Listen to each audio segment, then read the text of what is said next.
Good morning, everybody, and welcome to another episode of Coffee with Centuro. I've got my colleagues here, Zain and Siraj. Morning, guys. And I'm, of course, Ben. Morning. And this is our weekly video series, podcast, if you're listening to it on Spotify and so forth, where the three of us just sort of get together and discuss business in a bit of an informal manner where we can add a bit of opinion and thought in behind it and sort of discuss some of the business going on around the world and just take a moment to learn a few of the things that are going on with also just hopefully a bit of fun and banter mixed in there. Should I just interrupt you now? Just let me interrupt you. I know it's 1 week later, people are watching this, but I thought I'd go with the presidential theme of just interrupting you while you're speaking and not allowing you to finish what you're saying. Should we do that and see how well this session goes? We'll just keep interrupting. I'll just talk nonstop we'll just keep talking. Don't provide noise. And whatever you do, don't provide anything too definitive or value adding. When you do interrupt, just walk around in circles in the conversation, and then this will eventually turn from a 30-minute podcast to a 3-hour one. Cool. It was bizarre. It was absolutely bizarre. I know I'm going off topic, but it was bizarre. It's probably old news by now, but yeah. Anyway. That's all right. It works well. Following one of your previous sessions where you had a nice thread through all of your stories, I'm coming with chaos, so it probably works that well as a nice allegory. Keep it balanced. That's what the people want. I thought I'd start off with just having a look. So I saw a report of people looking and suggesting, obviously, we're in a housing bubble at the moment, or we're coming into quite a risk of a housing bubble. So I don't know if you guys have looked much at housing pricing and so forth at the moment, but there's obviously a lot of pent-up demand. A lot of people are now considering, almost similar to what we said in a previous episode, where looking at moving out, getting into a bigger house because they need more space, home offices, kids are at home a lot more, etc. So there's a lot of sort of pent-up demand. In the UK at least, there's no stamp duties. There's a lot of benefits to buying now, so there's a bit of a rush. So housing prices are going up sort of 5%. And have been going up consistently quarter over quarter for quite a while. So there's the report looked at the number of cities that were in likely to be in a bubble and likely to there be a future issue, because the other part of it is also rent prices are falling. So there looks like there's going to have to be a correction, especially once the impact of income differences start to come in. So I thought I'd throw a few of the key cities that are considered to be in a housing bubble at you, and then just sort of get your thoughts on just the housing market overall. But a few of the top concerns are Hong Kong. It is up towards the top. Munich, Frankfurt, and Warsaw in Europe are considered to be quite at risk. And then similarly still in Europe, Paris, Zurich, and Amsterdam are also among the ones quite considered to be in a bubble when you start looking at a few of the other economic factors. Interestingly, ourselves in London and then a number of other places are considered overvalued, but not in a bubble. So it's not likely to be a massive correction. So places such as Tel Aviv, New York, San Fran, Tokyo are all considered to be not massively overvalued cities, but not likely to be in a bubble pop. Do you guys think seems like an obvious thing that there's going to have to be a correction soon, especially once sort of the impact of the unemployment and so forth starts kicking in, and it's not sustainable that there's all these low interest rates, there's all these government benefits. It's going to have to go back at some point, right? Yeah, I think it will. I think these things are cyclical. It all will come around again. We've got very short memories as people generally. So when we have a recession, we all go like, we're in a recession, but we don't go. But if you looked at it, there are patterns where we go on these up and down turns. So I think it's going to have to correct itself. But I think that it also lends itself to a larger question: is the overvaluing of city, like the really big global cities, and how the new working from home and shared office spaces will change that. Could there be a correction in the downtown being as overpriced as it is, because the demand might dip and people might be able to work further away? Yeah, I think that's spot on with the cyclical point there, Saraj, because the whole point of the government initiatives coming in is because people have been hit. There is a attack on the economy. People are going down, so they offer benefits to keep the balance. So there's going to be a rebound. There's always unintended consequences to any of these measures. So it will go up, it will go down. And I think, as we've discussed before, if people do start to move out of the cities, like you've just said there, with the prices, that'll also have an impact. And maybe that'll be a longer term impact than just correction. Maybe it's been so overvalued for so long now because everybody wanted to be there. Maybe this house prices will now spread out into the different regions. It will go slightly down in the major cities and slightly up in the suburbs. So you could see a flattening of the curve, if anything. Yeah, well, that's what this article also mentioned. Yeah. It's all about flattening the curve.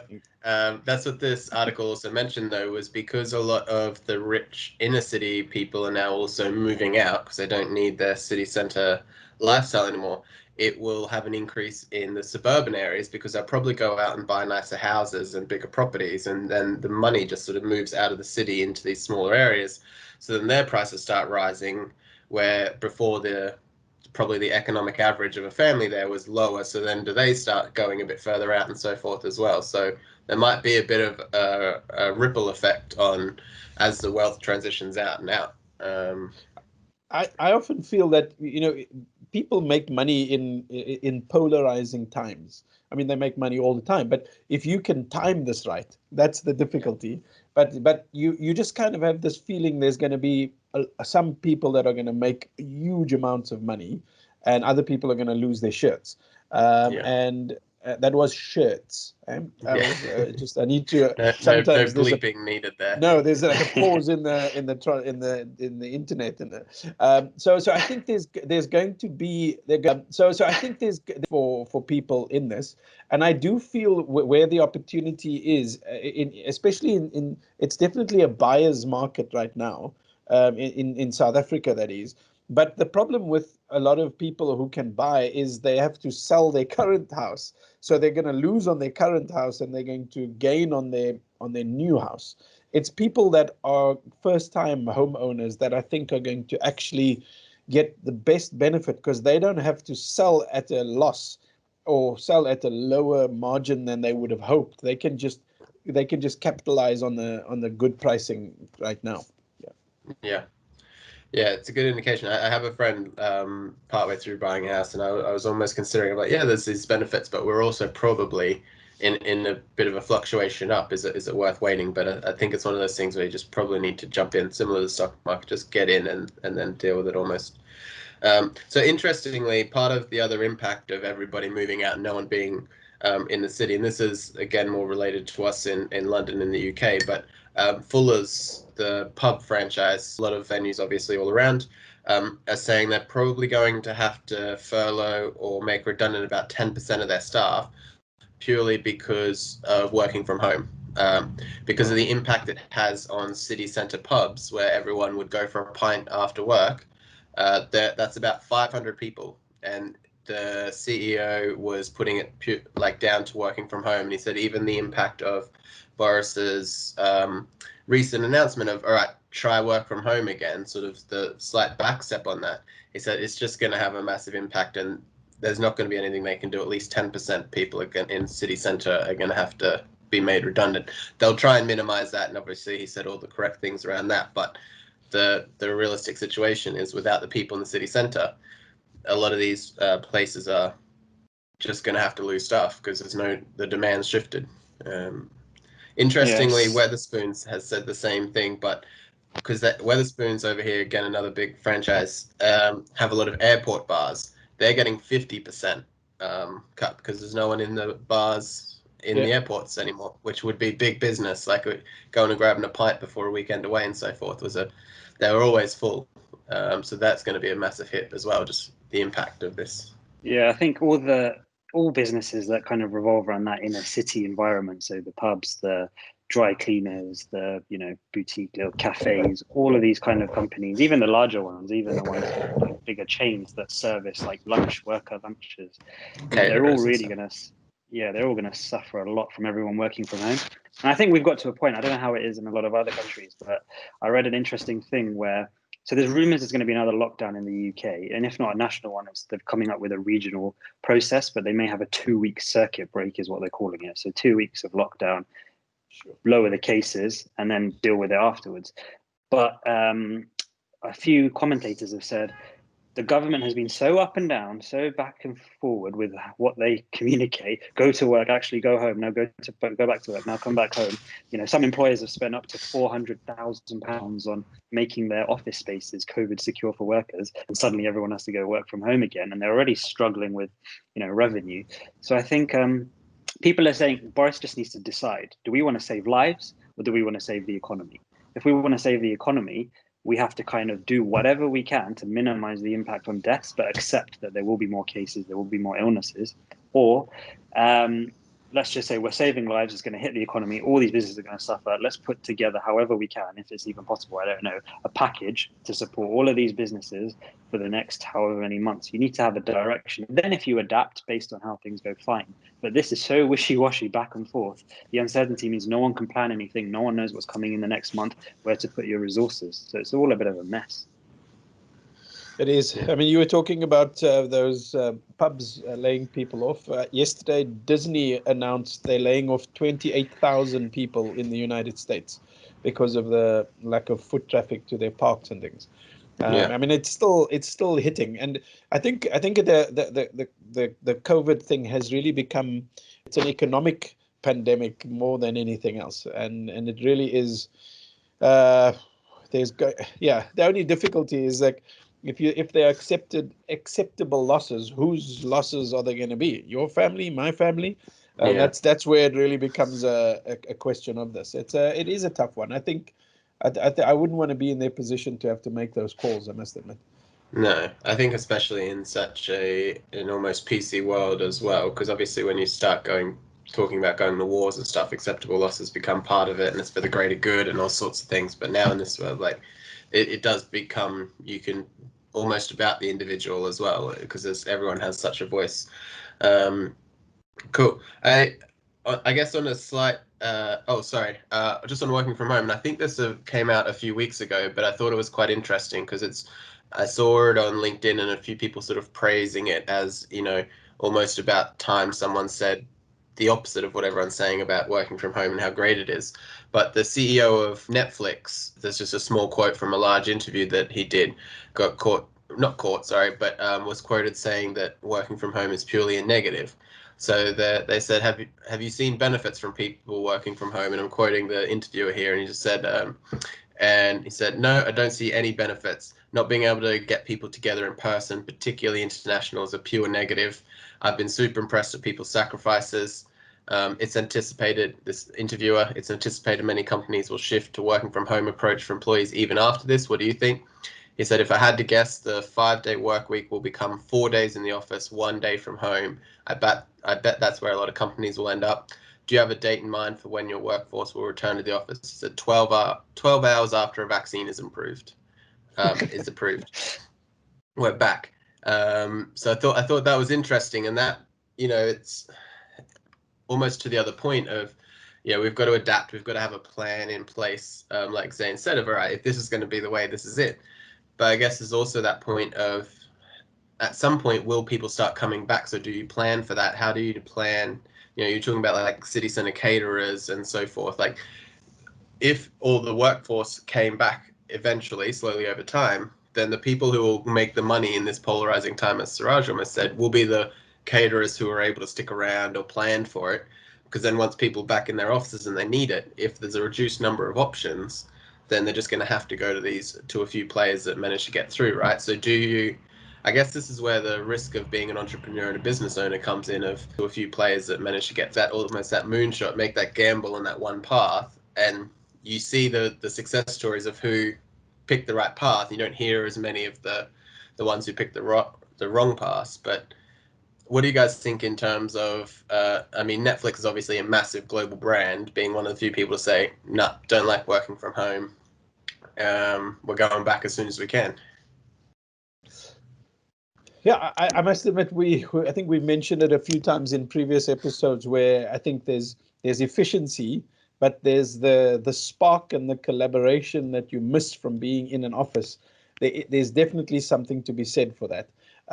Having said that, I do feel that we all noticing the efficiencies of being able to work from anywhere, and to not sound so typical new norm, but there is a new norm of I can be anywhere and do my work. I think I was chatting with someone last week where he's a journalist and he's a magazine, now digital magazine editor. And he was like, oh man, I've been doing this for the last 15 years. Everyone else is just caught up with the fact that we can work from anywhere. So I don't know, I don't know. Yeah, I kind of agree with that. I think it's going to be down to personal preference. It depends on the nature of the business as well. There is definitely a need to work together, I think. And like you said, there's a lot of benefits from working together. On your opportunity point, I think we should all take lessons from Seraj. You've got to diversify your portfolio, have a number of businesses and pieces in different pies. So when one does suffer, you've got the others to keep you going. Then you can ride the wave. And then when the opportunity comes back in the future, you then reactivate it and you're there when other players aren't.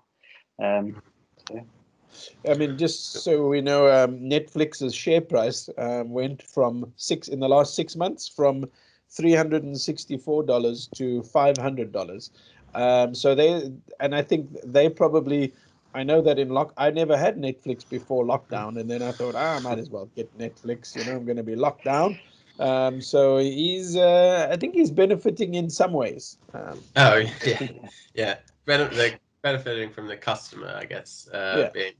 What are you watching on Netflix, Suraj? What's been the best value for you? I know I'm picking up. I'm late on the curve, but Ozark. I absolutely love Ozark. Yeah, I don't know if you guys have done that. No, I haven't yet. Been highly recommended, but not yet. So I guess maybe there's more of a thread through my things than I thought. But in terms of companies slightly adapting to the situation, Google just had its hardware event around its Pixel phones and so forth. I think yesterday or the day before or something. And their new flagship phone has actually been designed to be cheaper for the economic turndown. So they've stripped back from trying to be the flashiest, best version they can. They're running on a slower processing chip than the previous model, keeping some of the key features that they need to be competitive. So they'll be 5G enabled. They've done some improvements to the camera, which is always a big thing for the average consumer. But their flagship main phone now is only going to be about 600 quid. Obviously still not super cheap, but compare that to 900 odd for the previous Pixel. They've made a very intentional decision to design a product for the current economic market.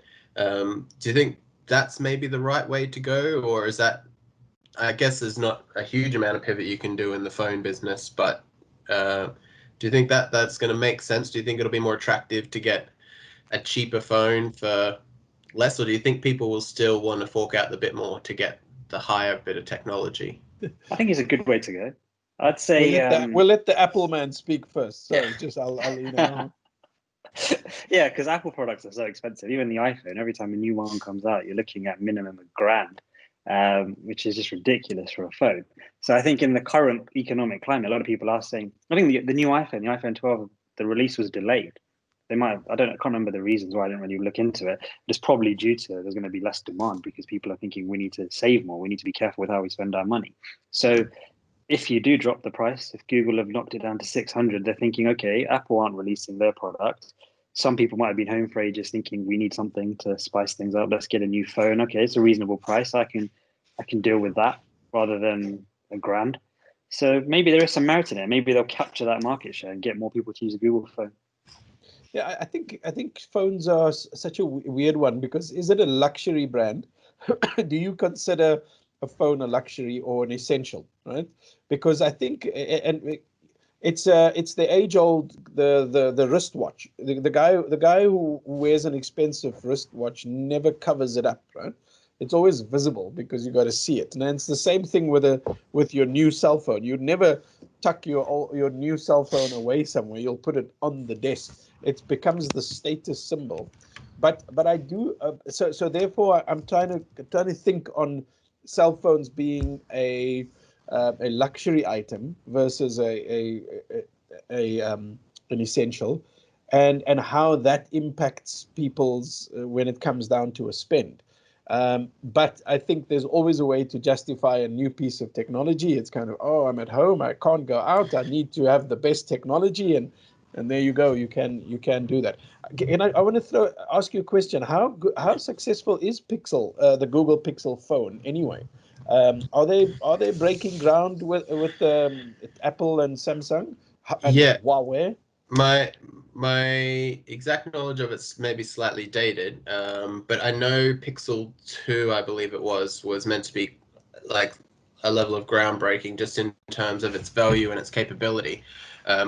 Google has a number of benefits in the fact that it's coming with a straight, its operating system is just theirs, right? Because it's Android, whereas a lot of other companies, Samsung and so forth, they put their own layer over the Android operating system, which means they're a lot slower to update. Whereas Google, their phones update a lot faster because they own the Android and they don't put any of the layers on top of it, etc. So there are benefits, and I do remember, I think it was at least the Pixel 2 got quite resounding reviews and so forth. So I haven't been keeping up on the phone game lately. I did actually just the other day see a new phone that did tweak my interest. I have no need for a new phone, so this is where your luxury versus essential conversation comes in. Does anyone ever need a new phone? Yeah, so I'll just see if I can quickly share. I'll just see if I can might be of interest.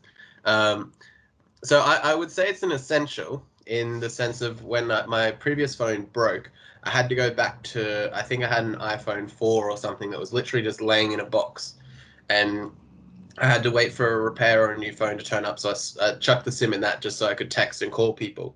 And it was such a nightmare not to have that at my fingertips, what I normally have in terms of getting on Google Maps when I'm out, or like quickly checking something and so forth. Like, it does feel that, and I'll often, we're on Teams on my phone. I can quickly respond in an evening or something, or ask a question. It doesn't feel like a problem.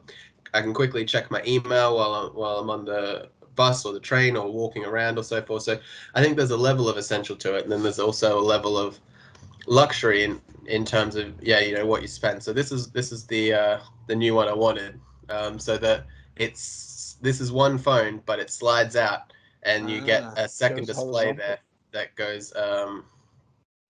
I'll just quickly show you. So that's the actual motion the phone does, and then you've got a full widescreen and all these other features. Oh, nice. So that's when I think it gets to probably being a luxury. Yeah, that's but a good point. I think you need something of a relative standard. I don't think you can rely on having an iPhone 4 because it's just so far behind of what you're capable of now. But you don't necessarily need to get the new thing every year, although I want to. Yeah, so that's what I was going to say though. Something like that looks really different and cool. Yeah. But I was actually having this discussion with someone else the other day about phones, and we were getting all nostalgic and reminiscing. What was your first ever phone?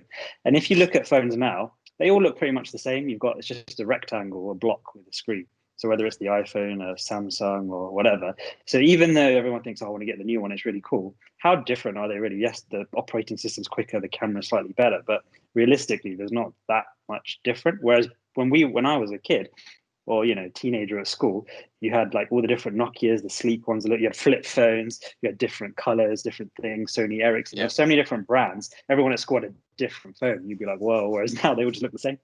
Yeah, I think that's where these sort of designs that we just saw are starting to come out. And obviously, we're also getting the folding phones now where it folds in half and opens up to a bigger display. So I don't think they've quite tweaked onto the next thing yet, but everyone's like fishing around for that next design, right? They even went back to having a flip phone as a novelty to play on that. So I think the phone companies are looking for like, what is the next design? We've made it as big as we can, basically. We've made the thing almost a complete screen. We've got the cameras to a pretty high level. They've now just got to add more cameras. So you got like 4 cameras on the new iPhone and so forth. So I think they're at a point where someone just has to come up with something really creative to be the new thing. And I don't know what it'll be. But yeah, I think that's where we're getting quirky designs. I think the interesting thing is that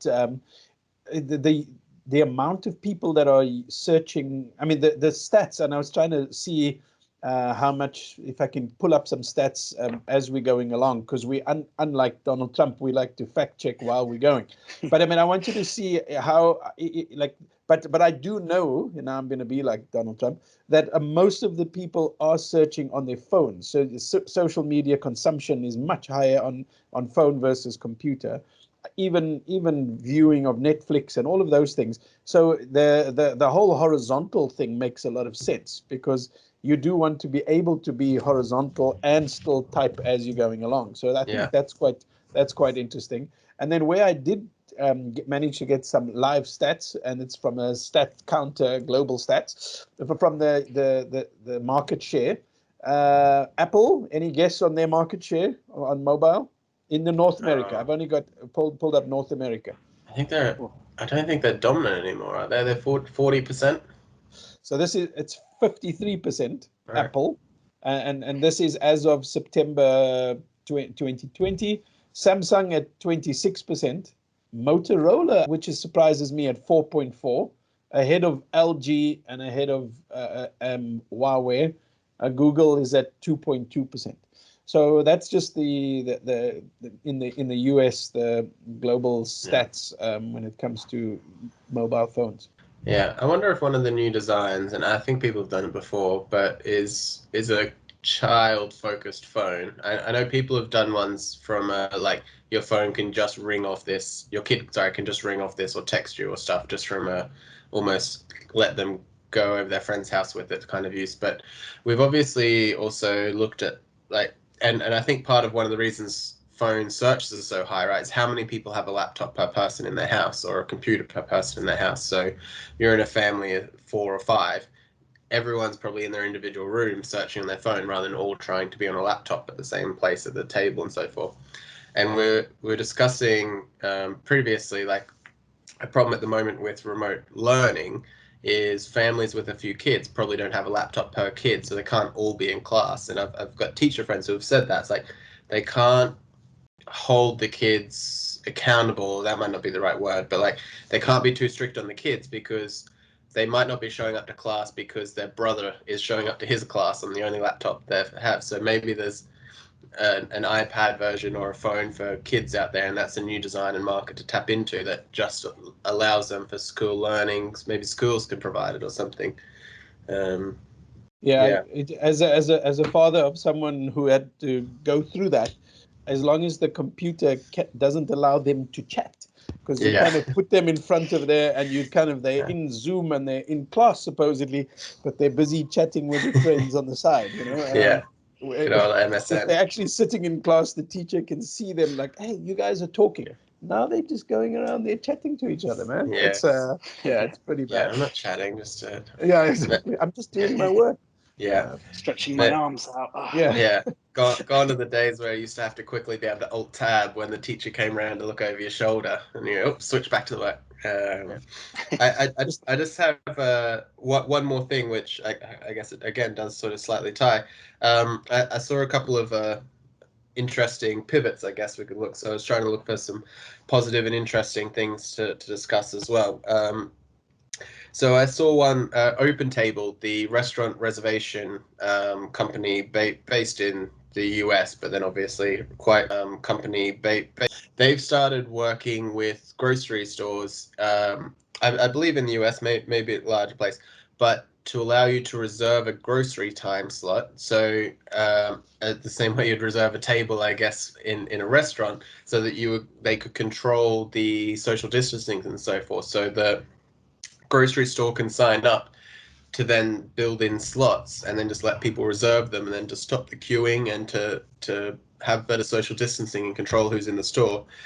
I wonder how they're controlling how long someone's in the store, because that's one problem, is you quite get a lot of people be like, oh, time them, they're spending 2 hours wandering around in the store. But do you think you guys would book a grocery store slot the same way you would book a restaurant reservation? Or no, I don't think it works in the same way, because with a restaurant you're thinking, oh, I'm planning this, we're going to go there on this day, we're going to do XYZ, this is how many people we're going with, we're going to celebrate something or just catch up with people, whatever.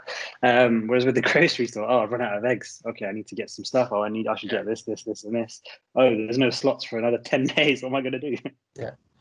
I wonder though if Siraj, you might be the target here with the family. Do you do more of a weekly shop? Because I'm probably maybe similar to Zane, where I pop out for what I need and a bit more dynamic. But are you a big weekly shopper, or Yeah, which that might suit? we are weekly shoppers, and in lockdown, from lockdown, we used to do it almost together, my wife and I. But then when lockdown happened, I said, look, let's keep the kids at home. I'll go. And when it was hard lockdown, at times I stood in the queue for 40 minutes waiting to get into the store. So I probably would be that. I would be like, I'll book my slot so I don't have to waste. It's eased up now a lot because of we are on level 1, so more people in the store, so there isn't a queue. But it is interesting, and I think it's again one of those things where the systems that come in place now and the norm of booking slots for certain things you wouldn't normally book, I think you might do that. I think people are just not going to want to stand in queues for very long. There's a if you look at some of the age-old bugbears in life, and universal, it's kind of tax and queues, would kind of would be across the board. People will just go, can I just not stand in a queue? So how do you do people that? love queuing in the UK though. When people breach that, you're like, whoa, we broke the queue. What's he doing? Yeah, because I was trying to think of other examples, and I think I'd be curious to see if that's sustainable, because I think it fixes a short-term problem in social distancing and so forth. And if I knew I was going for a big shop, I would probably do it less, maybe even less so for the queuing, but more so for knowing that the social distancing and the numbers are being controlled. Because if you know they're only letting in so many people in this time slot, you know you'll be in a very controlled. And if it felt like you almost had the whole store to only say like a small number of people, where it almost felt a little bit exclusive, like it's just me and these 6 other families wandering around doing our thing in this time slot, that might feel a bit nicer and a bit more relaxing. And knowing I've got a 45-minute slot to grab my stuff, sort myself out, and out I go, that level of access almost to the place might also be valuable and of interest. And I wonder if maybe there might be individual shops who take that approach to give you a more exclusive VIP access to shopping. And it's like you'll be in there, you've almost got your time slot, do what you want, you'll get access, you're not going to be fighting for eggs. I think again, maybe not grocery, but I think some other clothing stores or things could become a premium offering. So you know, I know that it's at some of the really top stores, you can get your own personal shopper, so that if you sit in a little bay and smoke your cigar, or whatever you want to do, have a facial while someone runs up and down and gets you. More the facial than the cigar. So I think there could be something there. And I know in South Africa, when we started coming out of the lockdown, the gyms opened up with booking slots, so you had to book your slot to get in. I think there's something there where it's kind of, especially because gyms again can be one of those crowded space. I'm waiting for the particular piece of equipment. But if I could book it and I know I didn't have to do that, then it could be more efficient. I know that I wonder if they could get to the level of booking the machines. Like, all right, today I need the bench press, I need this, and I need this. And then you then just have set, like, mate, it's 3:20, it's my turn, I've got 3 sets to do, off you go. And you just know you got your machine. I think gyms is probably a good shout. Yeah, you're gonna walk up to the big guy, the big muscular oak, and you're gonna go, look at my fancy phone. It opens up and it tells you that it opens up and it's my time. He's just gonna look at you and go, what?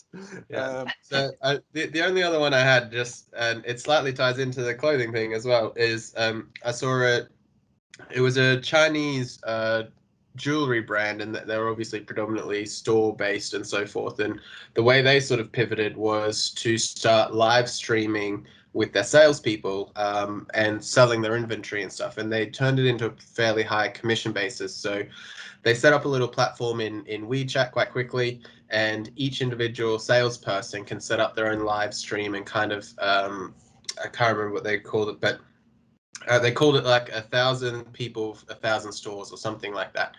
And so each person could be their own little store essentially. So you can be the Siraj store and you can be the Zane store, and you can sell their jewelry and their inventory via live stream through their platform, and you earn it was 10 to 50% commission. So they're obviously really pushing people to sell aggressively to get that high commission and so forth. But it kind of sounded and reminded me of the old TV sales channels where it's like, oh, we've got this lovely ring, there's only 10 left, call up now and so forth. But it was interesting how, like, almost like you said, the cycle of like almost going back to a similar idea. And I guess it's on a level of, we know that kind of model works because that's what influencers are essentially doing, right? It's like, oh, look at the huge haul I got from Primark, I'm going to show off my clothes to you now. But imagine being able to do that without an influencer needing to go and buy or get those brand deals. It's just the brand setting these people up themselves to go, you have access to our entire inventory, wear these clothes, show them off and try and sell them, and here's a platform to do it. So show them off and try and sell of doing it as well. And almost on the personal shopper, you just sit there and watch someone, and I wonder if they eventually get to an interactive thing where it's like, I'd really like to see this red shirt and denim skirt combo, and the salesperson can be in the shop and go try that on. You could do it for a mass crowd where they vote or something, or you have some set outfits they try on, and then if you see it, you like it, you just hit on the platform and sell. That might be the other way of avoiding the crowds, is virtual personal shopping and so forth. I think it's a clever idea, having kind of combining that TV shopping old school with influencers. Put that together, and you've got a huge, because they're using their own sales influencers are not who know the product and keep their job. Yeah. But the influencers they're never really hard sellers. They kind of, and what makes them really good is you're following me because of my lifestyle, and I happen to occasionally show you. And that's the danger. If an influencer all of a sudden says, oh, you got to buy this and you got to buy this, their following might well dip. But that's what you're saying. It's actually a sales thing where you can click on and watch a salesperson sell to you.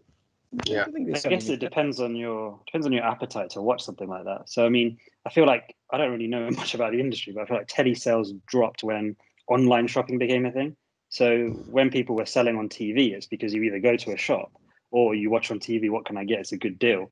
Whereas now you can go online, you can search for specific things. So how much of your time are you willing to spend to watch someone selling things you may not even be interested in? There might be one top or one piece of jewelry you want, but they're not talking about that for another hour. You don't know when it's coming in the schedule. But there's definitely a way around it. I think it is a clever idea and it could work. Well, I think that's where the technology comes into it more than the TV could, right? You could literally have an agenda on the side that if you live stream it and then have it to watch back, people can just like jump to 1743 to see the latest denim outfits or something.